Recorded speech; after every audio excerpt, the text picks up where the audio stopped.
नमस्कार दोस्तों, स्वागत है आपका फिर से एक नए वीडियो में। तो आज भी मैं एक इंग्लिश स्टोरी लेके आया हूँ जिसको मैं हिंदी में ट्रांसलेशन करके बताऊँगा। तो आज की स्टोरी एकदम इजी है और इस स्टोरी से आपको डेली लाइफ में यूज़ होने वाले जो वर्ड्स है, सेंटेंसेस है, इस तरह के आपको सीखने को मिलने वाले हैं। तो साथ ही साथ ग्रामर है, सेंटेंस स्ट्रक्चर है, नए नए वोकेबलरीज है, बहुत कुछ सीखने को मिलेगा दोस्तों, जो कि आप अपनी डेली लाइफ में इंग्लिश बोलने में यूज़ कर सकते हैं। तो आज की हमारी स्टोरी का टाइटल का नाम है एग और मैंगो। एग का क्या मतलब होता है? अंडा। और या तो या बोलते हैं इसको या मैंगो। मैंगो आप सब जानते हैं, आम। तो अंडा या आम आज की हमारी स्टोरी का टाइटल का नाम है। तो देखते हैं, मैं पहले सेंटेंस पढ़ूंगा, फिर इसको हिंदी में एक एक वर्ड करके बोलूंगा, उसके मीनिंग, और फिर पूरा हिंदी में बोलूंगा। देखते हैं, आगे बढ़ते हैं। First para. Sheikh Chilli was walking back home when he saw Babban coming with something in his hand. Sheikh Chilli को आप सब जानते हैं। तो Sheikh Chilli was walking back home. तो वॉकिंग मतलब कि चलते हुए, बैक होम मतलब कि वापस घर जा रहा था, घर आते समय, ऐसा बोल सकते हैं। वैन, ये जो वैन है उसका मतलब दोस्तों हुआ तभी। वैन का मतलब यहाँ ये जब नहीं होता, वैन के भी बहुत सारे यूजेस है। तो यहाँ जो वैन है उसका मतलब होता है तभी। तो अगर आप डेली ऐसी जो बुक्स है रीड करते हैं तो आपको ऐसा धीरे धीरे करके ऐसा एक हैबिट हो जाएगा कि ये वैन है यहाँ क्यों लगा है, और वो जो जब वाला वैन है वो वहाँ क्यों लगा है, वो आपको पता चलने लगेगा। बट आप सबको डेली जो है ऐसी जो स्टोरी है या तो बुक रीडिंग करना पड़ेगा, तो आपको एक दिन आदत हो जाएगी धीरे धीरे करके। तो Sheikh Chilli was walking back home when मतलब कि तभी। तो शेख चिल्ली घर वापस जा रहा था, तभी क्या हुआ? ही सॉ, उसने देखा, बब्बन, ये जो बब्बन है यहाँ पर एक लड़के का नाम है, या ऐसा बोल सकते हैं एक मैन का नाम है। तो Babban coming with something, coming आ रहा था, आते हुए उसने देखा। विथ समथिंग मतलब कि कुछ उसके हाथ में है। इन हिज हैंड, तो उसके हाथ में कुछ लेकर आते हुए देखा। Sheikh felt very curious, Sheikh को क्या हुआ? क्यूरियस मतलब दोस्तों उत्सुकता। तो उत्सुकता हुई उसको क्या करने के? टू नो, जानने की। What Babban was holding in his hand, तो उसको जानने की उत्सुकता हुई कि जो बब्बन है वो होल्डिंग मतलब कि होल्ड मतलब पकड़ना, लाना, ऐसा बोल सकते हैं। तो जो बब्बन के हाथ में क्या है उसको जानने की उत्सुकता उसको हुई। सॉरी दोस्तों, सॉरी फॉर डिस्टर्बेंस। यहाँ सारे 4-5 डॉग जो है हमारे, उसकी वजह से उसका आवाज़ थोड़ा थोड़ा आपको आता रहेगा, क्योंकि वो एकदम से हमारे डोर के पास में ही बैठते हैं वो लोग। आगे बढ़ते हैं। He went to Babban and asked, he went वह गया, टू बब्बन मतलब कि बब्बन के पास गया, एंड आस्क्ड और पूछा, what do you have in your hand. What do you have, तुम्हारे पास क्या है, ऐसा बोल सकते हैं इसको, लेकिन इसका पूरा मतलब क्या होता है? तुम्हारे हाथ में क्या है।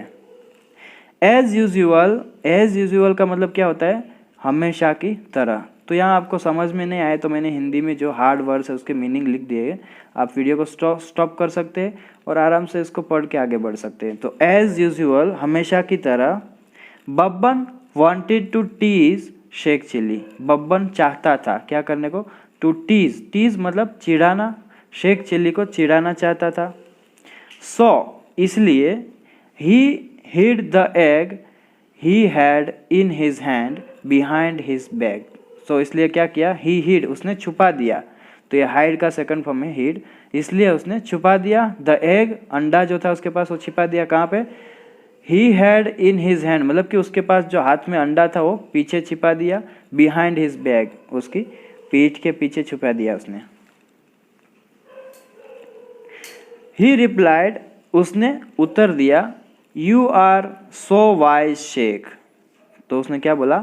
शेख तुम बहुत ही, वाइज मतलब क्या दोस्तों? बुद्धिमान। शेख तुम बहुत बुद्धिमान हो। Why don't you tell me what I have in my hand, why don't you tell me, तुम मुझे क्यों नहीं बताते कि what I have in my hand, कि मेरे पास मेरे हाथ में क्या है, तुम मुझे क्यों नहीं बताते, तुम इतने बुद्धिमान जो हो। आगे बढ़ते दोस्तों।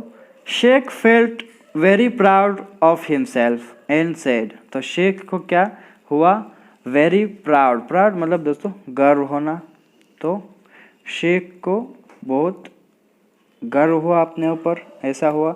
या फेल्ट मतलब यहाँ महसूस होना, तो ऐसा बोल सकते हैं शेख को अपने ऊपर बहुत गर्व महसूस हुआ।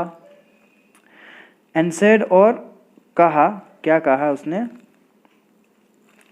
देन आस्क मी बब्बन, फिर मुझसे पूछो बब्बन। बब्बन रिपीटेड क्वेश्चन, बब्बन ने दोबारा सवाल जो वो किया था, वो रिपीट करना मतलब दोबारा किया, ऐसा बोल सकते हैं। ओके शेख मतलब कि ठीक है Sheikh.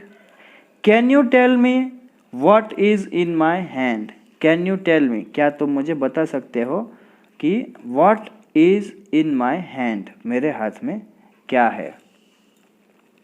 Sheikh thought for some time, Sheikh ने सोचा, फॉर सम टाइम थोड़ी देर तक, कुछ समय तक, तो कुछ देर तक शेख ने सोचा।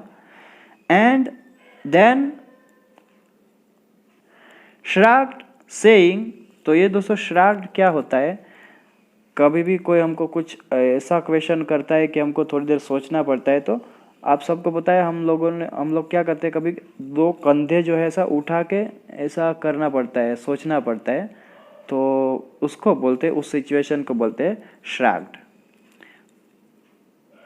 तो यहाँ श्राग्ड मतलब कंधे उचकाना होता है, जो कंधे अपने होते हैं उचकाते हुए उसने कहा, क्या कहा, my brain is not working, मेरा दिमाग इज़ नॉट वर्किंग, वो काम नहीं कर रहा, तो मेरा दिमाग काम नहीं कर रहा। Give me some hints, hints का मतलब क्या होता है दोस्तों, संकेत, तो मुझे कुछ संकेत दीजिए। Only then can I guess, तभी मैं गैस कर सकता, अनुमान लगा सकता, तो तभी मैं अनुमान लगा सकता हूँ।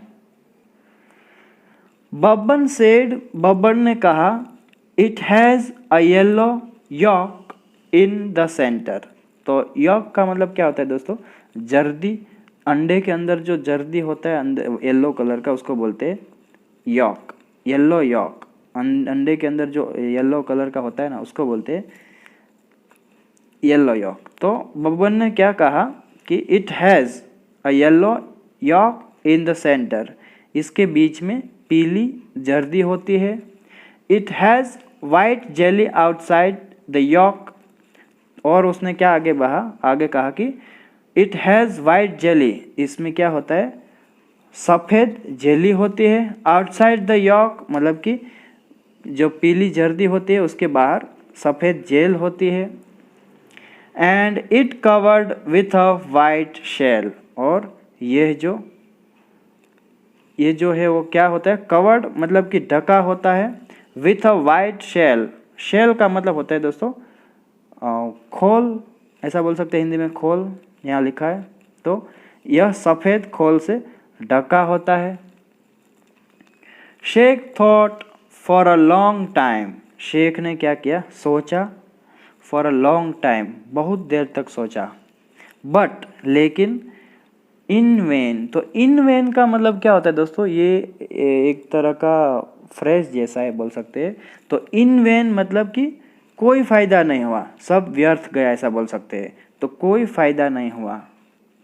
It was very difficult for him, तो इट वॉज, वह कैसा था उसके लिए, वेरी डिफ़िकल्ट, कठिन था बहुत उसके लिए, फॉर हिम उसके लिए, तो यह उनके लिए बहुत कठिन था। Then suddenly Sheikh looked at Babban with his eye shining brightly, तो देन सडनली फिर अचानक, शेख लुक्ड एट बब्बन, शेख ने बब्बन की ओर देखा, कैसे देखा, with his eyes shining brightly, तो चमकती आंखों से उसने बब्बन की ओर देखा। एंड स्माइल्ड, और मुस्कुराया। और बोला, यहाँ इन्वर्टेड कॉमा है तो मतलब कुछ बोलता है। I have got the answer, मुझे जवाब मिल गया। इट इज़ सिंपल, यह बहुत सरल है। Tell me, said Babban, Babban ने क्या कहा, बताओ। What you have in your hand is a mango. In the middle, तो उसने क्या बोला कि what you have in your hand, तुम्हारे जो हाथ में है वो क्या है, is a mango. मैंगो है, के ए जो बोल सकते क्या, आम है ऐसा बोल सकते। तो तुम्हारे हाथ में जो है वह बीच में एक आम है। इन द मिडल मतलब कि बीच में। राइट इजंट इट, है ना, ऐसा पूछा उसने। इंक्वायर्ड शेख ईगरली, तो ईगरली का मतलब क्या होता है दोस्तों, उत्सुकता से, आतुरता से ऐसा बोल सकते हैं। और इंक्वायरी करना सबको पता है, तो इंक्वायर्ड मतलब कि पूछताछ। तो शेख ने क्या किया, उत्सुकता से पूछताछ की। What else? asked बब्बन, और क्या, बब्बन ने पूछा। The mango has curd all around it, said Sheikh. तो उसने क्या कहा कि आम के चारों ओर क्या है, कर्ड। कर्ड आपको पता है दही, तो आम के चारों ओर दही जमा है ऐसा बोला उसने। सेड शेख ने कहा। आहा, वेरी गुड थिंकिंग, तो ये जो है भाई सोचते हुए अंदर कर रहा है, बहुत अच्छी सोच है। उसने बोला व्हाट एल्स, और क्या। मटर्ड बब्बन, तो मटर मतलब बड़बड़ाना ऐसा बोल सकते हैं। नाउ रियली अम्यूज्ड, तो अब सचमुच, अम्यूज्ड का मतलब क्या होता है, खुश, तो अब सचमुच खुश हो गया। तो उसने ये पूरा पैराग्राफ का मतलब होता है कि बहुत अच्छी सोच है, और क्या, व्हाट एल्स, और क्या, ये जो है बड़बड़ाना, मटर्ड बब्बन, बब्बन बड़बड़ाया ऐसा। नाउ रियली अम्यूज मतलब कि अब सचमुच खुश हो गया। The curd is kept in a pot which is painted white, तो द कर्ड, वो जो कर्ड है, दही है, उसमें क्या है, इज केप्ट, वह रखा हुआ है, इन अ पॉट, एक बर्तन में रखा जाता है ऐसा बोल सकते हैं, रखा हुआ है। विच इज पेंटेड वाइट मतलब कि जिसे सफ़ेद रंग से रंगा जाता है। तो इसका पूरा मतलब ऐसा हुआ कि दही को एक बर्तन में रखा जाता है जिसे सफ़ेद रंग से रंगा जाता है। डिस्क्राइब शेख फर्दर, तो डिस्क्राइब मतलब कि आगे बताना, शेख फर्दर आगे, आगे फर्दर का मतलब होता है आगे। तो ये जो शेख है उसने आगे बताया ऐसा।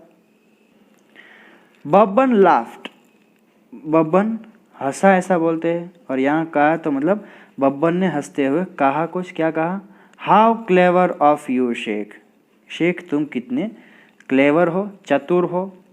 No one else could have answered this, इसका उत्तर कोई और नहीं दे सकता था। Babban walked away thinking why the stupid sheikh was not able to understand that he had an ordinary egg in his hand. Babban walked away मतलब कि बब्बन चला गया ऐसा बोल सकते हैं। थिंकिंग सोचते हुए, वाई द स्टूपिड शेख, ये जो मूर्ख शेख है उसको क्या नहीं हो रहा है, was not able to understand, उसे समझ नहीं आ रहा है, वो समझ क्यों नहीं पा रहा है, क्या, दैट कि he had an ordinary egg in his hand. Ordinary का मतलब दोस्तों होता है साधारण, तो उसे वो समझ नहीं पा रहा है कि उसके हाथ में एक साधारण अंडा है, वो उसको समझ क्यों नहीं आ रहा है। तो ऐसा बब्बन यह सोचते हुए चला गया कि मूर्ख शेख को यह क्यों नहीं समझ पा रहा है कि उसके हाथ में एक साधारण अंडा है। He laughed for a very long time at Sheikh's stupidity. He laughed, वह हंसता रहा, for a long time मतलब कि बहुत देर तक, at Sheikh's stupidity, stupidity का मतलब होता है दोस्तों मूर्खता। तो किस पे वो हंसता रहा, शेख की जो मूर्खता थी उसके ऊपर। तो वह शेख की मूर्खता पर बहुत देर तक हंसता रहा। On the other hand, Sheikh Chilli also laughed for a long time thinking why the stupid Babban had put a mango in curd in a white painted pot. तो दोस्तों sorry, on the other hand मतलब कि उधर, या ऐसा बोल सकते हैं दूसरी तरफ, शेख चिली ऑल्सो लाफ्ड, शेख चिली भी हंसता रहा, क्या सोचते हुए, फॉर अ लॉन्ग टाइम मतलब कि बहुत देर तक, थिंकिंग ये सोचते हुए, सोचकर, वाई द स्टूपिड बब्बन, ये जो बब्बन मूर्ख है उसने क्या नहीं किया, या उसने क्या किया, हैड पुट अ मैंगो मतलब कि जो आम है उसको क्यों डाल दिया, इन कर्ड दही में क्यों डाल दिया, इन वाइट पेंटेड पॉट, तो उसको एक सफ़ेद रंग के बर्तन में दही में आम क्यों डाला। तो इसका पूरा मतलब मैं इतना बोलता हूँ कि उधर शेख चिली भी यह सोचकर बहुत देर तक हंसता रहा कि मूर्ख बब्बन ने सफ़ेद रंग के बर्तन में दही में आम क्यों डाल दिया। What would he do with it? तो वह इसका क्या करेगा, सिली फेलो, इसका मतलब होता है मूर्ख। तो यहाँ पर दोस्तों अपनी स्टोरी जो है ख़त्म होती है। आई होप आप सबको स्टोरी अच्छी लगी होगी। मैं थोड़ा धीरे से ये जो ट्रांसलेशन और बताता हूँ ताकि आप सबको अच्छे से समझ में आए दोस्तों। तो अगर आपको वीडियो अच्छा लगे तो वीडियो को ज़रूर से लाइक कीजिएगा, मेरे चैनल पर नए हों तो ज़रूर से चैनल सब्सक्राइब कीजिएगा और बेल आइकन बटन को भी प्रेस कीजिए ताकि कोई भी मैं नया वीडियो अपलोड करूँ तो आप सबको उसका नोटिफिकेशन जो है मिलता रहे। और इसको ज़्यादा से ज़्यादा अपने दोस्तों के साथ शेयर कीजिए ताकि उन लोगों को भी इंग्लिश जो अपना इम्प्रूव करने में हेल्प हो सके। तो मिलते हैं नेक्स्ट वीडियो में दोस्तों। Till then take care, keep learning, have fun.